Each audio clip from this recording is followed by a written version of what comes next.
calendarizado, que era hablar del pueblo Coca. Y bueno, pues vamos entrando en materia. Bueno, saludando aquí, ¿cómo está Rodrigo, Ricardo? Hola, buen día, buenas tardes, buenas noches. Para nosotros, buen día. ¿Qué tal? Hola a todos. Pues aquí listos para tocar el tema. Eso. Y bueno, pues entonces el pueblo Coca. Yo voy a empezar nada más por decir que el pueblo Coca es uno de tantos pueblos, desde la época prehispánica que hay en todo México, que está localizado, o por lo menos actualmente, por acá en el estado de Jalisco, lo que antes fue la Nueva Galicia, por ahí cerca, los alrededores de Chapala. Y pues a pesar de todo, todavía sobreviven algunos descendientes que viven por ahí, en algunos lugares, ¿verdad? Que no me voy a adelantar, que seguramente por ahí nos van a contar también Rodrigo y Ricardo. Entonces, adelante, Rodrigo, ¿qué tienes de los cocas? Bueno, otra vez buen día. Básicamente que es parte de la etnia propia del lugar perteneciente acá al estado de Jalisco. Como mencionas tú muy bien, su área de asentamiento principal está sobre las orillas del lago de Chapala, específicamente la zona noroeste. Hacia allá se extendían sus territorios. A diferencia de pues otras culturas, otras bueno, culturas madres, los cocas vivían relativamente en paz, ya que de alguna manera tenían garantizado el alimento basado en la pesca en el lago de Chapala, en los ríos cercanos, en la cacería en sus cerros que están alrededor de la zona del lago de Chapala, y de alguna manera un poco menos en la agricultura, lo que de alguna manera ayudó a que pudieran sobrevivir en regiones o grupos relativamente pequeños. Sin embargo, la extensión de su influencia fue bastante grande. Desafortunadamente, ellos no han conservado de una manera tan grande o tan viva las tradiciones y costumbres como pueblo originario, lo que ha llevado a que de alguna manera se haya perdido, si no la identidad, porque obviamente la identidad permanece, sí la consideración correspondiente a su influencia cultural actual. En ese punto, por ejemplo, me encontré bastante información relativa a su alimentación. De hecho, este registro de como pueblo originario está cercano de la temporada en que los españoles llegaron por acá en afán conquistador. O sea, se llevó registro de ellos en 1543, pero para ojos y vista de los conquistadores, de los españoles y de los pueblos indígenas que los acompañaban, los cocas estaban mal alimentados. Entonces, mucho de lo que tiene que ver con ellos tiene que ver con el análisis de su alimentación, pero en realidad no estaban mal alimentados. Yo creo que mal alimentados estaban los españoles, porque la comida era muy frugal, muy magra, pocos, ¿cómo se llama? Pocas grasas, pocas preparaciones así complejas, lo que a lo largo del tiempo se devino en una discusión acerca precisamente de que si estaban bien o mal alimentados, que si tenían las características, que si los españoles comían lo mismo que los indios de esta región, iban a adquirir características físicas respecto a ellos. O sea, con perdón, puras ridiculeces, pero bueno, era una forma de denostar o denigrar a la población. Ahora, los cocas convivieron pues con las diferentes culturas que habitaban por acá. En otras palabras, estaban bajo la influencia de los tecuexes, que estamos hablando ya aquí el norte de Guadalajara, que estamos hablando de la zona de Totonilco, etcétera. Y por otro lado, tenían la continua invasión y contacto con los purépechas de Michoacán, lo que hacía que de repente estuvieran envueltos en trifulcas, en invasiones, en periodos de ahí de, ¿cómo se dice?, de rebelión y de repente batallas. No eran ellos los iniciadores, pero pues de alguna manera si les invadían sus tierras, obviamente tenían que defenderlas. Me paro aquí porque creo que de alguna manera puede salir más información, pero hay más en el proceso de la historia hasta la actualidad. Muy bien, muchas gracias, Rodrigo. Ricardo, ¿qué nos cuentas de los cocas? Está. Muy bien, pues bueno, voy a tratar de complementar un poco lo que menciona Rodrigo. porque, digo, no encontré mucha información, algo encontré, pues, pero sí vamos como un tema de los orígenes, ¿no? Un poquito.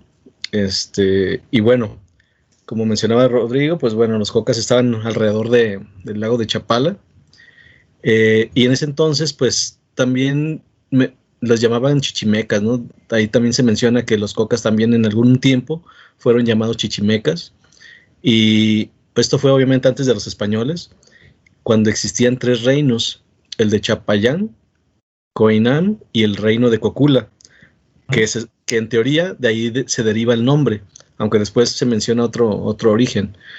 Y bueno, vivían en esa región, como lo mencionó Rodrigo, alrededor de Cajititlán, Zacualco, San Marcos, Atotonilco, Chapala, Jijic, Jocotepec, toda esa parte, ¿no?, de lo que es la Riviera. Y bueno, no está, como les decía, no está muy claro cómo les llamaban a los cocas, porque los purépechas los empezaron a llamar cochaechas, así los empezaron a llamar porque el término coca se utilizaba por los purépechas de Cuitzeo, y era para referirse a las cerámicas o a las artesanías que trabajaban los cocas. También su idioma se conocía como coca. Entonces, más bien, el objeto que ellos trabajaban, con base a ese objeto o derivado de esos objetos o de esas cerámicas o de esas artesanías, se les da el nombre también, ¿sí? Entonces, bueno, por ahí esa parte me encontré. También los etnohistoriadores dicen que este idioma de los cocas, que todavía hay gente que lo utiliza por toda la cuenca de lo que es el lago de Chapala, se dice que es una lengua utoazteca, pero los historiadores españoles registraron que la lengua coca era similar al náhuatl, pero la realidad es que los cocas convivían con otros grupos, ¿no? O sea, con muchos grupos de indígenas que hablaban su propio idioma, como el mazorral, el cascán, el tiam, el cochín, el purepecha, el náhuatl y un montón que había, ¿no? Que eran todas las tribus o todas los grupos indígenas que existían, o todas las etnias que estaban alrededor de donde estaban ellos. Bueno, esta parte de los cocas alrededor del lago, creando sus vasijas, sus platos, e incluso también fabricaban o generaban juguetes, y hacían miniaturas, hacían herramientas en miniatura, también vasijas en miniatura, que, bueno, los historiadores dicen que eran juguetes. No sabemos si realmente lo hicieron como para hacer juguetes o tenían otro tipo de significado. Pero lo que sí también existió es otra teoría, porque había muchas ollitas, había muchas figuras así alargadas que según por lo que encontraron había restos de sangre. Entonces se empezó a generar una teoría donde se decía que esas vasijas o esos objetos con sangre se utilizaban para hacer rituales. Y obviamente rituales de sangre, donde se vertía la sangre y mencionan que es del oído. Entonces como que de ahí se extraían la sangre y lo hacían como ofrenda hacia la deidad del agua. ¿Sí? Para ellos el agua era un dios, y ahí hacían esos rituales. Y en 1540 un cronista franciscano que se llamó Antonio Tello escribió que cuando se bañaban tiraban al lago la olla o el cántaro con sangre y se lo enviaban al diablo, ¿no? Para que fueran persuadidos. Y con esto los cocas lo que hacían era persuadir al diablo para que no estuviera la muerte tan cerca y ellos pudieran ser inmortales. Entonces es una historia ahí que se genera con base a esos hallazgos de las ollitas. Pero bueno, también consideremos que en la parte de los españoles, en este caso la parte de los franciscanos que eran católicos, pues todo lo que los antiguos o todas las etnias que teníamos nosotros, todo lo que era como los aztecas, los mayas, toda la cultura y todos sus ritos, pues eran del demonio, ¿no? Todo, lo que no entendían ellos, pues lo catalogaban como algo demoníaco. Entonces, pues bueno, esas creencias indígenas que ellos tenían, que a lo mejor tenían otro símbolo, otro significado, pues para los españoles cristianos eran cosa del diablo, ¿no? Entonces, así esos cultos, pues los franciscanos los catalogaron y los ordenaron que destruyeran todas las estatuas, todas las cerámicas, todos las cerámicas que tuvieran figuras y que se utilizaran para este tipo de ritos. Entonces los nombraron como símbolos diabólicos y bueno, ordenaron su destrucción, ¿sí?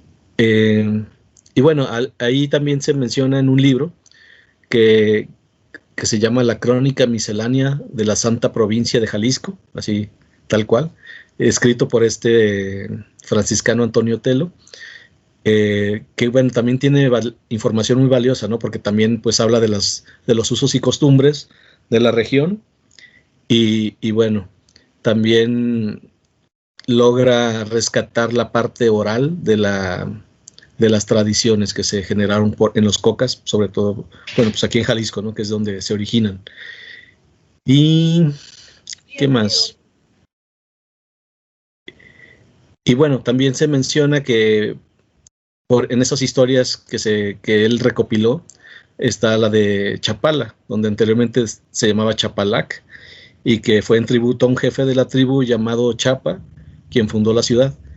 Y el franciscano insinúa que Chapala pudo ser capital de los cocas, estableciéndose las personas que vinieron de Poncitlán, que también eran cocas y mantenían alianza guerrera contra los tecuexes, porque también llegaron a pelear con los purépechas, ¿no? Entonces, como no era un pueblo muy guerrero, pues creaban alianzas con los que eran muy bravos, como eran los tecuexes, y bueno, en algún momento los purépechas los llegaron a conquistar y por eso crearon esas alianzas para después tener ya una alianza con guerreros y que de alguna manera pudieran defenderse. Y bueno, ahí lo dejo un poco para ver qué más hay de comentar, ¿no? Muy bien, muchas gracias, Ricardo, muy interesante. Bueno, yo les voy a comentar cuál fue la primera vez que oí hablar de los cocas, ¿verdad? Cuando está uno más joven, pues ya ve, ¿no? De ignorante, escuchas cocas y dices, no, ¿qué tendrá que ver con la cocaína o qué, no? Y pues no, o por lo menos que yo sepa, ¿no?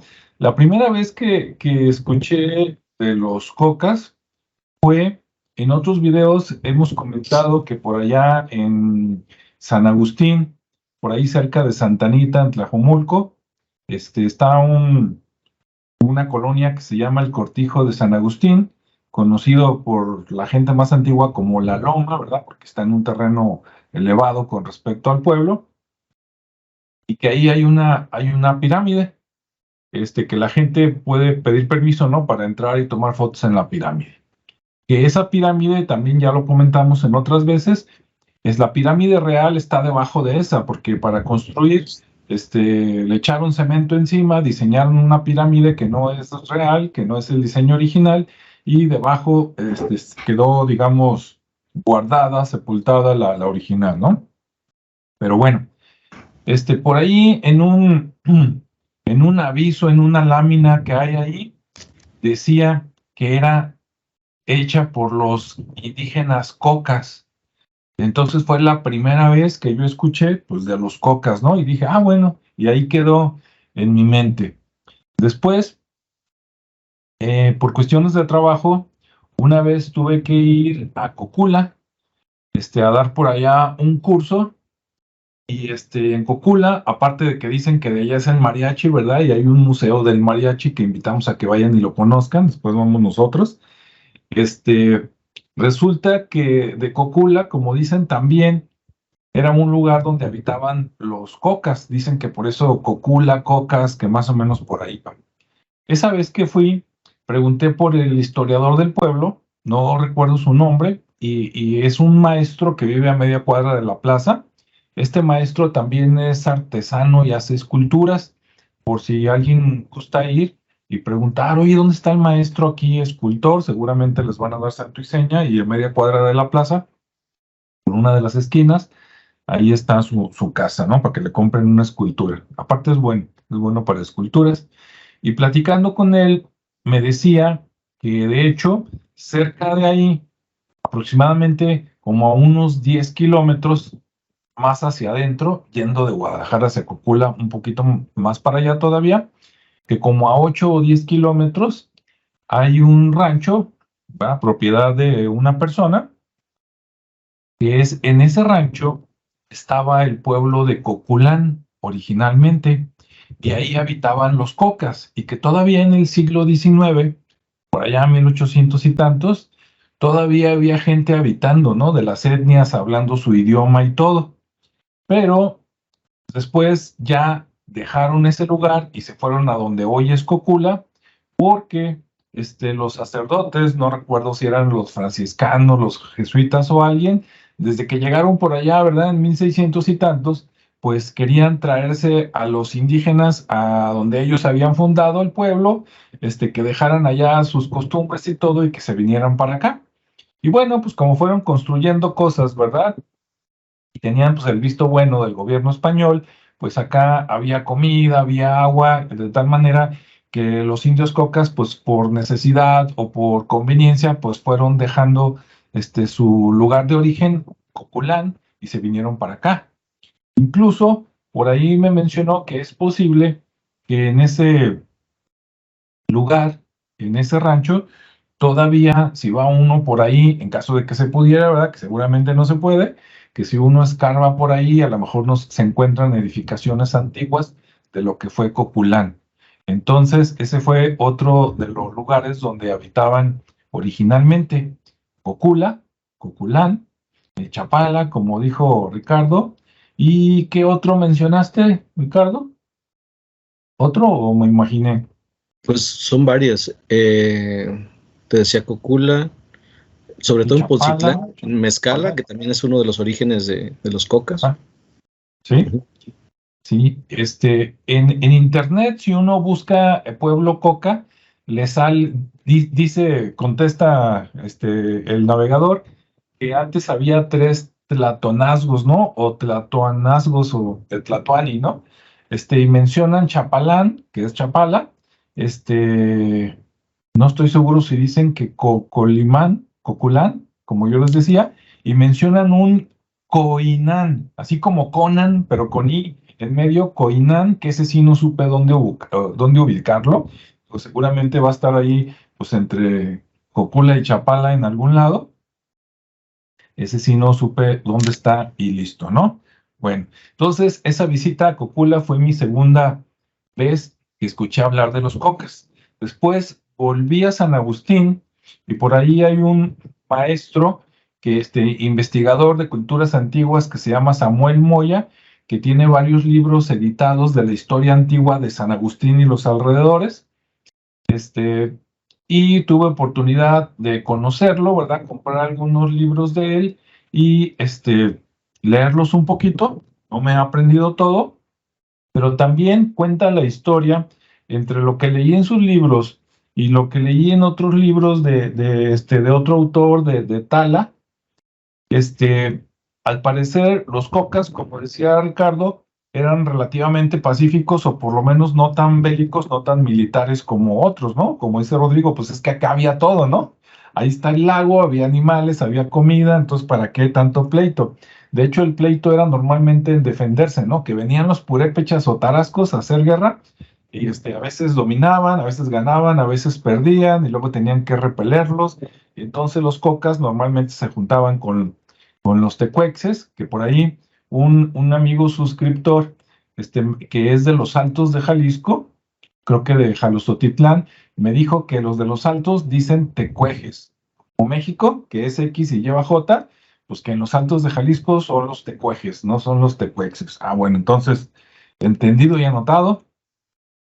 Y en algún libro de estos dos autores que les comento, no recuerdo en cuál de los dos, mencionan que Tlajomulco fue fundado por el pueblo Coca a petición de, digamos, los reyes, el rey de Tonalá, ¿sí? Cuando llegaron los españoles, aquí estaba la reina, Zihualpili-Zapotzingo, y su esposo se había muerto en una guerra precisamente con los purépechas. Antes de que se muriera, antes de esa época, ese rey, del cual no recuerdo ahorita el nombre, no sé si mandó, pidió o ordenó, porque tenía más poder, a los Coca que fundaran Tlajumulco en la parte de los cerros para que desde ahí pudieran ver cuando venían los purépechas y pudieran organizarse y contraatacar o defenderse de manera adecuada, ¿no? Entonces, bueno, eso es lo que yo sé o recuerdo. Ahora sí, Rodrigo, no sé si tengas por ahí algo más o relacionado. Ok, respecto a los cocas como pueblo, como mencionan bien los dos, sí, efectivamente no eran tan bélicos, o sea, obviamente sabían defenderse, obviamente eran cazadores, eran pescadores, tenían todo. ¿Qué necesidad de andar buscando? Sin embargo, por la zona donde estaban ubicados, de repente tenían que participar. Hay una incursión por parte de los purépechas tratando de conseguir el dominio sobre las zonas salineras de Colima y que de alguna manera llegó el influjo hasta la zona de acá del centro de Jalisco, la parte norte de Jalisco, y entonces se le conoce como la Guerra del Salitre y de alguna manera los cocas quedaron en medio, lo cual hacía que, como bien mencionaron, tuvieran que aliarse de alguna manera. Y aunque, insisto, no eran participantes directos de la contienda, pues les tocó entrarle los cocolazos, valga la palabra cocolazos. Pero bueno, la situación es que sí, si bien no andaban en busca de expansión, no andaban en busca, y que de alguna manera se les llamaba chichimecas, a los cuales normalmente se designa a los pueblos no asentados, errantes, nómadas de la zona semidesértica de México, a los que quedaban en una posición privilegiada como estos, pues normalmente sí se asentaban y tenían manera de crear una especie de hegemonía y cultura propia. En ese sentido, si bien, pues como menciona Ricardo, mucho de ello fue destruido, todavía quedan algunos vestigios pocos realmente o pocos conocidos, sobre todo de piedras labradas o de, ¿cómo se llama? Glifos. En otras palabras, marcaciones sobre piedras. Ya que mencionaba Alejandro ahí la cuestión de experiencia propia, en alguna ocasión se nos ocurrió ir a Mezcala, con la intención de ir a ver unos geoglifos, precisamente. El único problema es que estaban en lo alto de la montaña y en ese momento, y tal vez ahora, no teníamos la condición apropiada para ir para allá, y sin embargo sí tuvimos la oportunidad de ver unos cuantos por ahí. De hecho, no sé si lo recuerdas, Alejandro, nos mencionaban que había otros más, un poquito más a la zona, digamos, oriental de Mezcala, donde le decían los abuelos y que representaban a la deidad que adoraban, y que cuando de repente se hacía muy prolongada la sequía, lo que hacían era ir a mojar esas rocas, las rocas de los abuelos, para provocar la lluvia.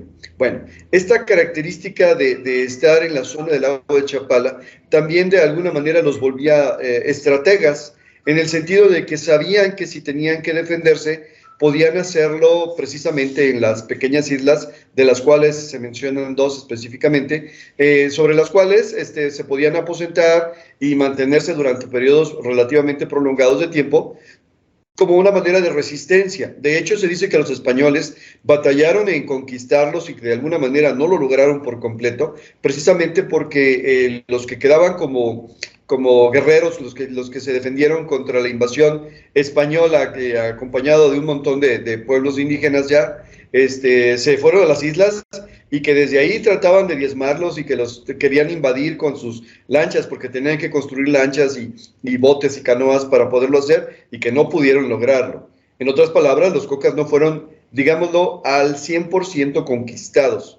A pesar de no ser guerreros, pues no eran nada dejados y mucho menos tontos, ¿no? La cuestión es que, bueno, si bien el territorio ya estaba bajo dominio de los españoles, y los españoles les había costado mucho trabajo aprender el náhuatl, los cocas tenían su propia variante del idioma, o sea, sí proviene del mismo origen, pero pues obviamente los regionalismos hacen que de repente surjan palabras nuevas, frases nuevas y condiciones nuevas. Por lo tanto, de repente tuvieron problemas de comunicación con los traductores indígenas que llevaban los españoles.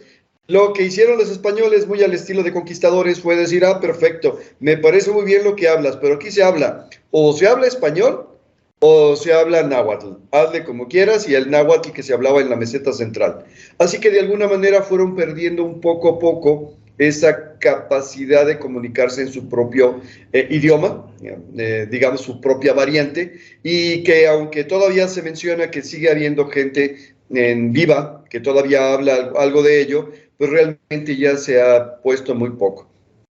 Gracias precisamente a estos registros que mencionaba que en 1534 se les reconocía como pueblo asentado en esta zona, empezaron ellos a defender sus tierras. ¿Por qué? Pues porque obviamente los españoles iban a buscar condiciones y lugares apropiados para asentarse, y bueno, obviamente la zona de la ribera de Chapala, la zona alrededor de la lago Chapala, pues es fértil, hay agua, hay montaña, hay todo, y obviamente se fueron apropiando poco a poco de sus recursos naturales, relegándolos, como acostumbraban a hacer, a lugares más específicos, a zonas más pequeñas, a sitios menos, ¿cómo se dice?, menos fértiles, menos propicios para la vivienda, pero bueno, porque los buenos se los quedaban los españoles. Y esa lucha se reprodujo durante mucho tiempo, durante el tiempo de la independencia, durante el tiempo de la revolución. La comunidad cada vez estaba más diluida, de alguna manera, por el mestizaje propio de la situación, pero a partir de la Revolución Mexicana, el pueblo Coca volvió a tomar fuerza, y de alguna manera trató de mantener su identidad. Insisto, mucho de ello no se pudo conservar, pero sí la identidad propia de posesión de tierra, lo cual con la reforma agraria empiezan un conflicto, una batalla legal para poder recuperar lo que era su tierra, basado precisamente en el descubrimiento del documento donde se los reconocía por parte de los españoles. O sea, era el antecedente que decía, a ver, el área que ellos poseían o utilizaban era un área de 3.600 kilómetros cuadrados. Y obviamente a lo largo del tiempo los fueron despojando y despojando y despojando. Entonces empiezan, después de la reforma agraria, a pelear esto, y se da hasta 1971 un fallo donde se les empieza a reconocer la tenencia de la tierra. Porque, bueno, como ustedes probablemente sabrán y habrán leído, la zona del lago Chapala es una zona privilegiada respecto a cuestiones de tipo climático. O sea, se dice que uno de los mejores climas del mundo está por ahí, de la zona de Chapala, en cuanto a estable, en cuanto a temperatura, en cuanto a agradable, en cuanto a todo lo demás. De hecho, ahí en la zona del lago Chapala, relativamente cerca, está la colonia, ahora la ciudad de Ajijic, que es básicamente una colonia norteamericana, en el sentido pues de que los norteamericanos la adoptaron, la adquirieron, entre comillas adquirieron, para poder asentarse y poder decir, venimos aquí donde se vive a todo dar. Bien, y posteriormente han tenido conflictos con empresarios que de alguna manera quieren aprovechar las tierras. De hecho, se menciona que llevan, en el momento del escrito que yo encontré, llevaban 19 años batallando contra un empresario que se quiere quedar con sus tierras, a pesar de que está reconocido que son sus tierras. Moraleja, viven en México, y en México de repente la gente que tiene dinero se quiere brincar las reglas. Esa parte no es inusual. Pero entonces la cuestión de pueblo originario se mantiene, la cuestión de una cultura propia se mantiene, diluida o permeada por el mestizaje propio de la historia, y sin embargo el pueblo Coca sigue siendo un pueblo que puede ser reconocido y que está luchando por permanecer. En ese sentido, las personas mayores, las personas que literalmente tuvieron que luchar y batallar e invadir terrenos y evitar que invadieran sus terrenos y todo lo demás, dicen que ahora las generaciones nuevas les causan temor, porque ellos todavía están muy apegados a la tierra, al cultivo, a la pesca, a la cacería, y las generaciones nuevas ya no, están, digámoslo así, modernizadas, y entonces están pensando en estudiar, y dicen, tenemos miedo de que nuestros hijos y nuestros nietos ya no tengan el apego a la tierra que tenemos nosotros, sino que, en contrario, se dediquen a vender su tierra y que se vayan a las ciudades. Bueno, eso es una cuestión muy normal y muy natural. Sin embargo, el reconocimiento a la cultura originaria y a las aportaciones que ha hecho. Y aquí llego de repente a dos de los emblemas característicos del estado de Jalisco. Se dice que la birria, como alimento tradicional, es originaria de los Cocas, y que se dio precisamente por una época de hambruna, donde lo único que de repente se podía encontrar por montones en los cerros aledaños al lago de Chapala y hasta acá por la zona de Cocula eran cabras. ¿Sí? ¿Por qué? Bueno, pues porque eran salvajes, porque vivían propias, porque como ustedes saben las cabras son casi omnívoras, o sea, comen lo que sea, Y entonces la pesca escaseó, la caza escaseó, la agricultura no se daba del todo, y entonces que había cabras, y entonces, pero la carne de cabra de repente suele ser dura, difícil de masticar, difícil de digerir, y que descubrieron hacia la zona volcánica que está por acá, por el estado de Jalisco, entre la Primavera y el lago de Chapala, que unas cabras habían quedado atrapadas en una caverna.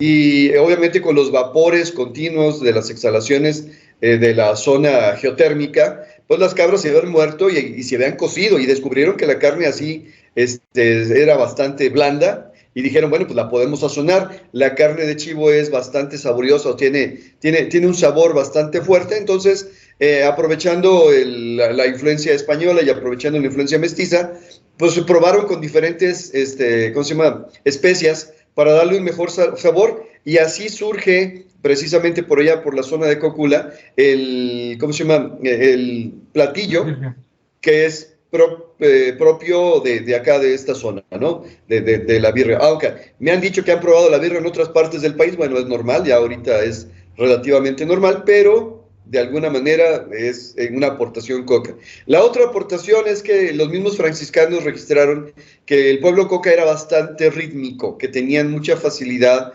para crear ritmos, para crear melodías, y que de alguna manera en Cocula, que donde se dice que es el originario del mariachi, aprovecharon esta característica de los indígenas, de los pueblos, de los indígenas cocas, y de alguna manera empezaron a probar con los instrumentos europeos o europeizados que podían utilizar, y a partir de ahí salió el mariachi, que aunque la palabra proviene del francés, pues los primeros mariachis eran indígenas de esta cultura coca. Creo que por lo pronto es lo que tengo que decir. Muy bien, Rodrigo, muchas gracias. Lo enriqueciste mucho con todo esto y aquella visita así que dimos a Mezcala. Ricardo, ¿nos quieres contar algo más? No, pues ya prácticamente está dicho todo. Digo, hay más cosas, pero sería como muy redundante en el aspecto de lo que ya mencionó Rodrigo. Creo que a ver con qué otra cosa lo puedo complementar referente a la información que traigo, pero bueno, hablando un poquito del tema que mencionabas del reino de Coinán, ese reino se dice que fue de una monarquía precolombina, obviamente, pues de ellos, del que llaman posclásico tardío, ¿no? Y sí, se asienta en el lago de Chapala, pero principalmente en Nacatic y Tecpatitlán, o lo que es Tepatitlán ahora, ¿no? Bueno, no, mentira, ese es otro, pero Tecpatitlán es al sureste de Jalisco, y bueno, ahí es donde está también junto con el Imperio Purépecha. Nada más como para tener ahí la referencia de lo que mencionabas de ese reino o señorío de Coinán. Sí, muy bien. Que está ahí también cerca de Chapala y bueno. Y ahorita, pues bueno, lo que sigue siendo como uno de los principales lugares que incluso el INAH está muy al pendiente por un tema histórico-cultural y de todo lo que han encontrado por ahí, pero que de alguna manera, que es la isla de Mezcala, ajá, pero que fue invadida por unos que les llaman chayoteros, no sé si es porque vendían chayotes o cultivaban chayotes o por otra cosa, no se menciona por qué, pero que bueno, lo llegó el INAH y de alguna manera lo nombra como Patrimonio de la Humanidad a esa isla, y bueno, en este momento pues están todavía esa comunidad está queriéndose liberar de esa gente que está apropiada de la tierra, pero lo que quieren es desalojarlos, ¿no? Para finalmente contribuir y generar como un pueblo mágico de alguna manera, aunque no se menciona que es la tirada de que fuera un pueblo mágico, sino simplemente el rescatar la cultura, el rescatar todo lo que se está haciendo ahí, porque aún ahí existe esa parte de la artesanía y bueno, la pesca, que sigue siendo parte de cómo vive la gente en esa zona, ¿no? Pues bueno, traen algunos planes de desarrollo ya, digamos, más modernos en cuanto al tema turístico, sobre todo por la parte que es Chapala, Jijic, toda esa parte que es donde más turismo se asienta, pero bueno, en este momento están con esos trámites, ¿no? de poder rescatar la isla de Mezcala y hacerla una zona turística y rescatar toda la cultura que tiene alrededor y obviamente de los pueblos originarios que existen en la Riviera y en los alrededores yendo hacia incluso Michoacán. Entonces sí va a estar interesante pues lo que ocurra dentro de los próximos 5 años, porque pues ya tienen más de 500 años en eso, ¿no? De que existían esas culturas, los indígenas, llegaron los españoles y bueno, a la fecha se sigue encontrando las vasijas, como mencionabas, Alejandro. De hecho, algunos tratan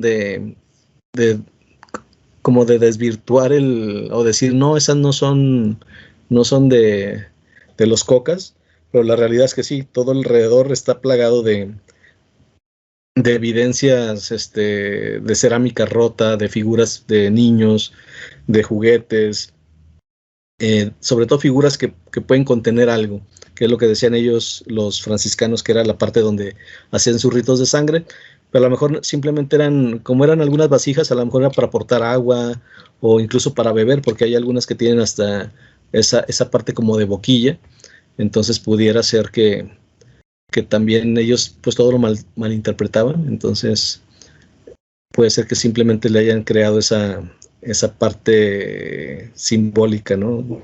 Maligna, por así llamarla. Pero bueno, es con lo que podría complementar esa parte, ¿no? Para no redundar en lo que ya se comentó. Pero sí, sigue siendo un pueblo muy interesante. Y bueno, el museo que existe, pues ahí pueden ver todas las piezas, sobre todo la cerámica, sobre todo las figuras de niños o de muñequitos que ya están casi la mayoría sin cabeza, que los utilizaban aparentemente como juguetes, pero pues no sabemos para qué otro fin también pudieran haberlo hecho, ¿no? Y bueno, sería con lo que complementaría el comentario, ¿no? Muy bien, muchas gracias, Ricardo.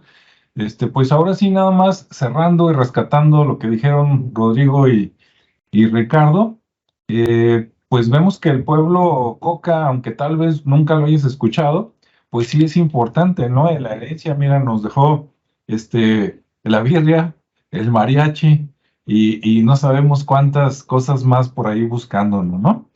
Pero les invitamos a visitar cualquiera de los pueblos donde todavía existieron los cocas o existen los descendientes, por lo menos para que vayan y conozcan los lugares, ¿no? Cocula es bonito, es un pueblo muy tranquilo.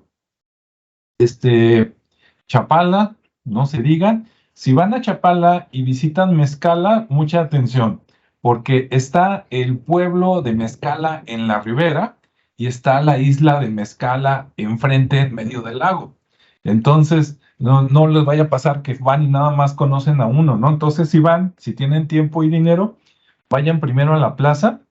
Allí en Mezcala, enfrente de la plaza, enfrente del templo, del kiosco, está el museo. A pesar de que son, creo que 2 o 3 salitas, está muy interesante. Hay piezas prehispánicas, hay petroglifos y hay armas de los españoles, ¿no? De cuando vinieron por acá a conquistar y con lo que lucharon contra los cocas. Y ya después pueden rentar una lancha y se van a la isla de Mezcala, que la vez que fuimos, Rodrigo y yo, no nos alcanzó el tiempo para ir hasta allá. Pero ahí en la isla también es sitio histórico, además de porque ahí se estuvieron defendiendo el pueblo, como dijo Rodrigo. Ya después que estaban más o menos pacificados, por decirlo así, los españoles ahí creo que hicieron una prisión y ahí iban, encerraban a los que se portaban mal en la isla, ¿no? Pues, no que se escaparan, nadando o algo, y quedan los vestigios, algunos muros de lo que fue la prisión. Entonces está interesante, ¿no? Por ahí tomar algunas fotos de lo que queda. ¿Y qué más les iba a decir? Bueno, pues creo que nada más eso, invitarlos probablemente los cocas, así como otros pueblos también de aquí de la región, sean descendientes de la tradición Teuchitlán, de las famosas pirámides redondas que existieron desde mucho antes que existieran estos pueblos, ¿no? Unos 1000 años antes o más. Entonces, algunos probablemente sean descendientes.